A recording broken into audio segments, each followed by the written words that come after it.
अच्छा, जिस समय आप छोटे होंगे जी। और मेला देखने जाते होंगे तो पापा कितने पैसे देते थे? उस समय तो 2 रुपए देते थे। 2 रुपए में जो है तब भी 50 पैसे बच जाते थे। अच्छा, कहाँ का मेला सबसे अच्छा रहता था?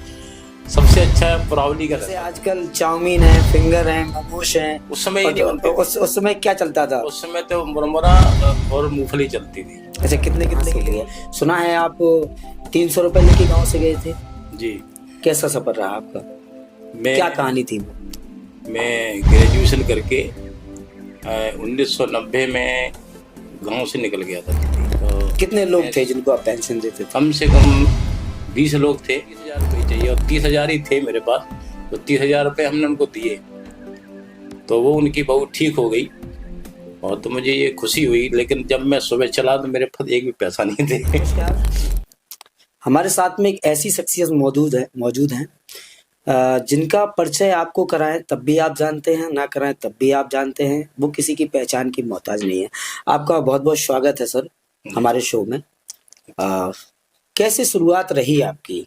जिस तरीके से जो जो आपका सफर रहा है, आपने कठिनाइयां भी झेली हैं और आज सारा कुछ अच्छा है। किस तरीके से सफर रहा है? शुरुआत आपकी कहाँ से हुई है? सुना है आप 300 रुपए लेके गांव से गए थे।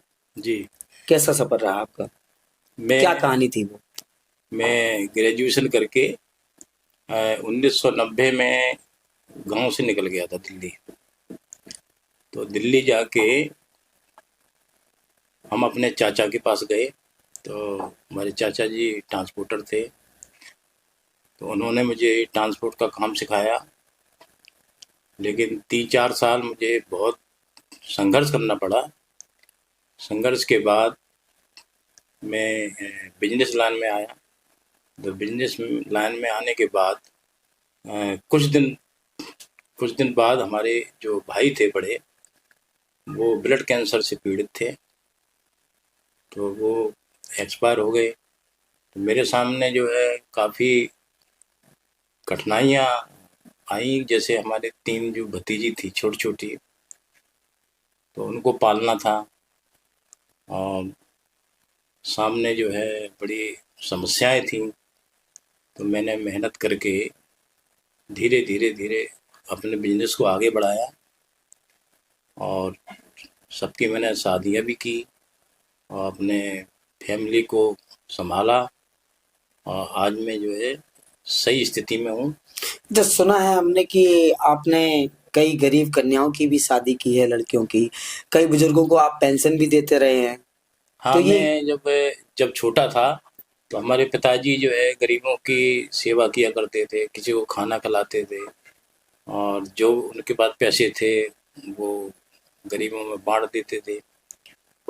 तो उनके संस्कार मेरे अंदर आए और मैंने जो है आगे देखा कि हमें भी यही करना चाहिए। तो जैसे ही गांव में हम आए तो काफ़ी लोग जो है ये परेशान थे। मतलब किसी के पास पैसे नहीं है और किसी के पास ज़मीन भी नहीं है। तो मैंने देखा कि हमें जो है ज़रूरतमंद लोगों की मदद करनी चाहिए। तो हमने 2008 से ये सेवा करी, पेंशन देना शुरू किया। तो कितने लोग मैं थे जिनको आप पेंशन देते थे? कम से कम 20 लोग थे।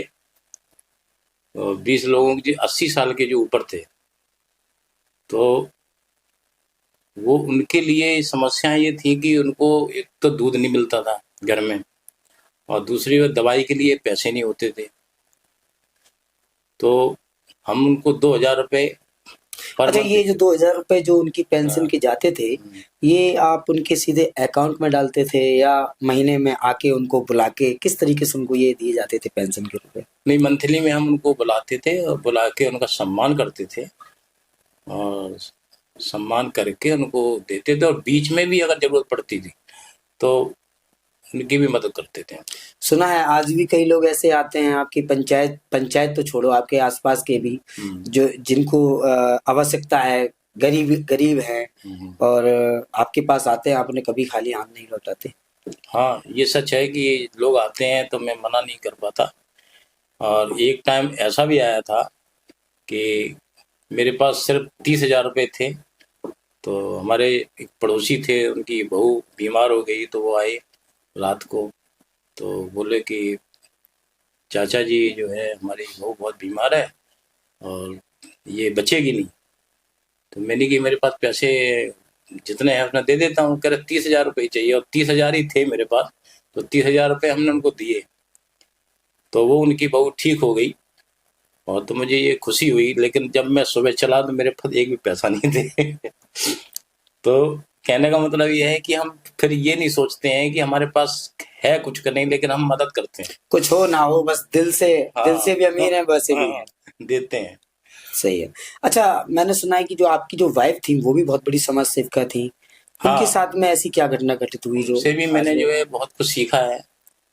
और पर्यावरण के प्रति जो है वो हर समय समर्पित रही है, और उन्होंने मुझे ये सिखाया है।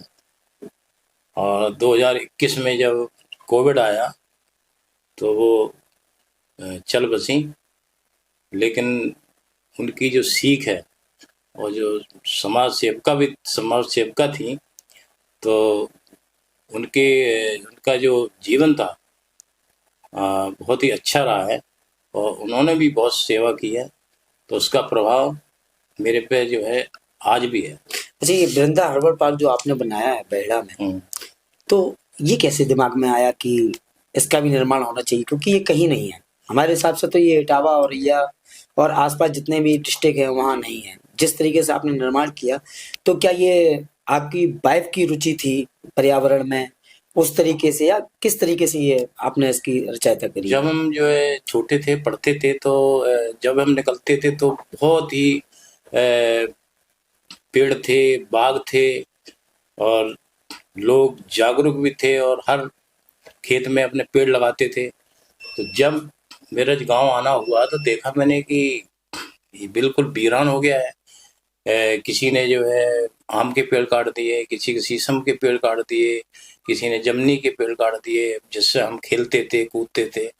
तो इसमें क्या है कि जब हम ये कुछ पर्यावरण की जब किताबें पढ़ते थे, तो हमने एक जगह देखा कि पूरे विश्व में जो जितना जनसंख्या है, जंगलों से कम 30% ऑक्सीजन आती है। तो हमने देखा कि ये तो पूरा जंगल हो चुका है, कोई पेड़ लगाने को राजी नहीं है। तो जागरूकता के लिए मैंने पेड़ लगाना शुरू किया, एक हर्बल पार्क का निर्माण किया, जिससे कि मुझे जो सेवा करने से शांति नहीं मिलती थी, जिससे ये पर्यावरण के प्रति जब समर्पित हुए हम, तो हमें बहुत ही आनंद अच्छा, आया। इसमें कितना समय लग गया था पार्क को बनने में? इसमें कहाँ कहाँ से चुन चुन के पौधे लाए पाँच थे? साल लगे इसमें। हम जो है विदेश भी गए हैं, तो वहाँ भी हमने पौधे देखे हैं, वहाँ से लेके आए, पूना से लेके आए, कलकत्ता से लेकर आए, और जहाँ जहाँ से मुझे नर्सरी मिली, वहाँ वहाँ से नए नए पौधे हम जो है कलेक्ट करके अपने पार्क में हमने लगाए, जिससे कि लोग जागरूक हों, और पेड़ों के प्रति उनकी जो है का नाम जो भाव प्यार है वो ऐसे ही बढ़े, जिससे लोग स्वस्थ रहें। अच्छा, आज बहेड़ा गांव को किस नाम से जाना जाता है? बहेड़ा बहेड़ा जो तो गांव है। हर्बल पार्क के नाम से जाना जाता है। और मेरा जो उद्देश्य था, और मेरा जो क्या नाम मिशन था, वो हमने अपना पूरा किया है। और आज भी हम उस मिशन को आगे तक ले जा रहे हैं, और गांव का नाम रोशन करने में हम पीछे नहीं हटेंगे। और कितना भी मुझे मेहनत करनी पड़े, लेकिन गांव के लिए हम हर समय समर्पित रहेंगे। अच्छा, आपको ग्राम पंचायत, बहेड़ा ग्राम पंचायत के लोगों ने आपको प्रधान भी बनाया, जी। तो उस समय क्या कंडीशन थी और आज क्या है कहानी? उस समय कंडीशन ये थी कि गांव की जो है नालियां टूटी पड़ी हुई थी, सड़कें बिल्कुल जो है मरम्मत नहीं थी, कहीं सड़कें बनी हुई थी, कहीं टूटी थी, तो उसको मरम्मत करवाया, नालियां की मरम्मत करवाई। एक रोड तो ऐसा था कि जो कम से कम 25 गांव हमारे गांव से गुजरते हुए जो वाहन जाते थे, वो अब चले जाते हैं, क्योंकि वो मोड़ था। मोड़ को मैंने चौड़ा करवाया, और चौड़ा करवाने से अब जो बसें जाती हैं वो सब गांव में पहुंच जाती हैं। अच्छा सर, मेरा एक ही आपसे सवाल है कि आप तो बिजनेस की तरफ बहुत ज्यादा रुचि रखते थे, फिर आप आपका एकदम से माइंड जो है वो राजनीति की तरफ कैसे पहुंचा, क्या दिमाग में रहा? मैंने देखा है कि राजनीति में जो आता है वो 2 साल के अंदर फॉर्च्यूनर से चल रहा है आपके और पास तो अच्छी अच्छी, पहले से ही सारी चीजें थी। हाँ, कोठियाँ मतलब कोठियों में रहने लग जाते हैं और पता नहीं पैसे कहाँ से आ जाते हैं। लेकिन मैं जो है जब सोचता हूँ कि लोग, नेता तो जनता की सेवा के लिए बनाते हैं, लेकिन ये तो उल्टा ही जो है अपना पेट भरने में लग जाते हैं। हमने सुना है कि आप अपनी जेब से भी खर्चा कर देते हैं हाँ, पंचायत में। तो मैंने ये सोचा, मैंने कि राजनीति में आने का सिर्फ कारण यही है कि हम जनता की अच्छी तरह सेवा कर सकें और जनता के बीच में रह के उनकी समस्याओं को दूर कर सकें। ये हमारा आगे भी ये मिशन रहेगा और जो लुटेरे लोग बैठे हुए हैं इनको हमें खत्म करना है और राम राज लाना है। अच्छा, आप प्रधान संघ के जिला अध्यक्ष भी हैं, तो प्रधानों को किस तरह की परेशानियां आती हैं, किस किस तरीके से वो काम करते हैं, और आपका संगठन उनके साथ किस तरीके से लगता है? प्रधानों को भी अपनी सोच चेंज करनी पड़ेगी क्योंकि मैं भी प्रधान हूँ। अच्छा, कभी विकास कार्य के बारे में बात हुई है, क्योंकि आप जिला अध्यक्ष हैं और कभी कभार ऐसा भी होता है कि प्रधान विकास कार्य नहीं करा पाते हैं, 5-5 साल गुजर जाती हैं, तो आपका संगठन जो है वो मेन भूमिका किस चीज की निभाता है? हमारा संगठन प्रधानों को ये प्रशिक्षण देता है कि आप जो है जनता ने आपको चुना है, तो जनता ने जो चुना है वो कास्टेज नहीं लाना चाहिए। जो प्रधान कास्टेज लाते हैं वो एक तो लड़ाई झगड़ा करते हैं और कुछ लोग जो है क्या नाम है कास्टेज के नाम पे अपना डेवलपमेंट नहीं कराते हैं, कहीं सड़कें नहीं बनवाएंगे, कहते हैं कि इसने हमें वोट नहीं दिया था तो हम इसका काम नहीं करवाएंगे, इसका आवास नहीं बनना चाहिए। ऐसा नहीं होना चाहिए। मेरे अंदर भी ये नहीं है और हम सभी को यही समझाते हैं कि आप अगर जीते हैं तो सभी ने वोट दिया है और सबके लिए काम करना चाहिए। अच्छा, आप मौजूदा प्रधान भी हैं और जिला अध्यक्ष भी हैं, ठीक। क्या किसी प्रधान ने आपसे सीख लेके आपकी तरह कोई विकास कार्य कराया है, ऐसा है हाँ, कोई?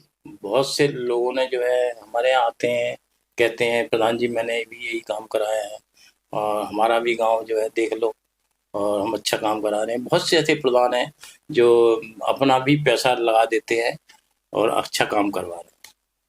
कितनी पंचायतें होंगी ऐसी? कम से कम जो है 30-40 पंचायतें ऐसी हैं जो प्रधान जो है वह अपने गांव के लिए समर्पित है। अच्छा, हमने सुना है कि ये जो ग्राम पंचायत में आप ग्राम प्रधान है, इसके अलावा भी कहीं राजनीति में आगे बढ़ने की तैयारी है, क्या है?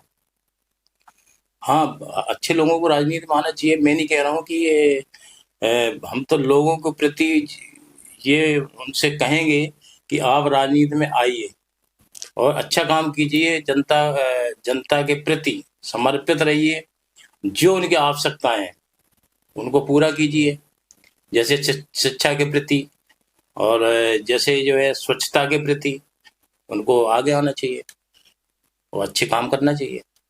अच्छा, आपकी क्या तैयारी चल रही है, क्या आगे भी आप, अगर आपको अगर मौका मिला तो, अगर जनता ने मौका दिया तो? जनता ने मौका दिया और हमने चाहा तो मैं जरूर आगे आऊंगा और ऐसे ही काम करता रहूंगा, जनता के प्रति हर समय समर्पित रहूंगा, हाजिर रहूंगा और गरीबों के प्रति हर समय जो है उनके लिए काम करते रहेंगे। अच्छा, दीपावली का समय है, दिवाली भी बिल्कुल नजदीक है, अपने जिला अध्यक्ष होने के नाते जी, अपनी इटावा की जनता को क्या संदेश देना चाहेंगे हम दीपावली तो के समय? संदेश ये देना चाहेंगे कि त्योहार आता है तो लोग जो है जुआ और शराब में मस्त हो जाते हैं, लेकिन अपने शरीर का ध्यान नहीं रखते, अपने परिवार का ध्यान नहीं रखते हैं। तो पहले शरीर है, उसके बाद पैसा है, तो शरीर का अपना ध्यान रखें और स्वच्छता के प्रति भी जो है सचेत रहें, क्योंकि खान पान भी जरूरी है। खान पान इतना गलत हो गया है, मिलावट आ रही है जिससे लोग बीमार हो रहे हैं। तो ये अपना नशा न करके और अपने शरीर का ध्यान रखें, जिससे कि अच्छी सेवा कर पाएंगे समाज में। ठीक है, ये थे हमारे साथ में विजय प्रताप सेंगर जी, जो कि बहुत अच्छे समाज सेवी भी हैं और ग्राम प्रधान भी हैं और प्रधान संघ के जिला अध्यक्ष भी हैं, और तमाम प्रधानों के तो ये पसंदीदा जिला अध्यक्ष है, और इनके कई प्रधान फैन भी हैं, क्योंकि इन्होंने जो विकास कार्य कराए हैं अपनी ही ग्राम पंचायत में नहीं, इन्होंने कई ग्राम पंचायतों में काम किया है। और अगर अभी तो तमाम रामलीला हुई थी और उसमें किस प्रकार सहयोग रहा था, क्योंकि मुझे पता चला कि तमाम रामलीलाओं में, तमाम मेलों में आपको मुख्य अतिथि के भी तौर पे बुलाया गया था। जी जी जी, बहुत से लोग बुलाते हैं, और क्योंकि ये जो है सांस्कृतिक धरोहर है अपनी, और इसमें सभी को भाग लेना चाहिए। और रावण राज कोई नहीं चाहता है, सभी चाहते हैं कि राम राज आए, तो वो बुलाते हैं, हम प्यार से जाते हैं और उनकी सेवा करते हैं जैसे भी है। और लोगों से मैं तो यही कहना चाहूँगा कि आपस में बैर न रखें, प्यार से रहें, यही राम राज्य है। अच्छा, जिस समय आप छोटे होंगे जी, और मेला देखने जाते होंगे, तो पापा कितने पैसे देते थे? उस समय तो 2 रुपए देते थे, 2 रुपए में जो है तब भी 50 पैसे बच जाते थे। अच्छा, कहाँ का मेला सबसे अच्छा रहता था? सबसे अच्छा पुरावली का रहता था। तुरावली का ज्यादा पसंद था? पुरावली का बहुत, हटिया बोलते थे, हटिया का मेला बहुत पसंद था। जैसे आजकल चाउमीन है, फिंगर है, मोमोज है, उस समय ये नहीं बनते थे। उस समय क्या चलता था? उस समय तो मुरमुरा और मूंगफली चलती थी, अच्छा, कितने कितने की लेते और थे ये आप? अपना सिंगाड़े चलते थे। कितने कितने की लेते थे? ये 10-10 पैसे के आते थे, 10 पैसे, 12 पैसे, और कितना ही खा लो तब भी जो है 1-1.5 रुपए में जो है पेट भर जाता था। 3 रुपए मिलते थे, जिसमें 1.5 रुपए खर्च 1.5 करके रुपए आते। खर्च कर देते थे। और आज आपको मुख्य अतिथि के तौर पर बुलाया, तो कैसा लगता है आपको कि उस समय आप मेला देखने जाते थे 3 रुपए लेके, और आज आप बहुत अच्छा अनुदान दे के आते हैं, तो कैसा लगता है, किस तरीके से लगता है? मुझे बहुत अच्छा लगता है कि जनता ने मुझे है इस लायक समझा, और मैं जो है भगवान की कृपा से उनकी सेवा कर पा रहा हूँ, और ऐसी करता रहूँ, ऐसी मैं जो है कामना करता हूँ भगवान से। ठीक है, आपका बहुत बहुत धन्यवाद मेरे शो में आने के लिए। Thank you. अगर आपको हमारा पॉडकास्ट प्रोग्राम पसंद आया है तो लाइक करें, शेयर करें और अपनी राय कमेंट में जरूर बताएं।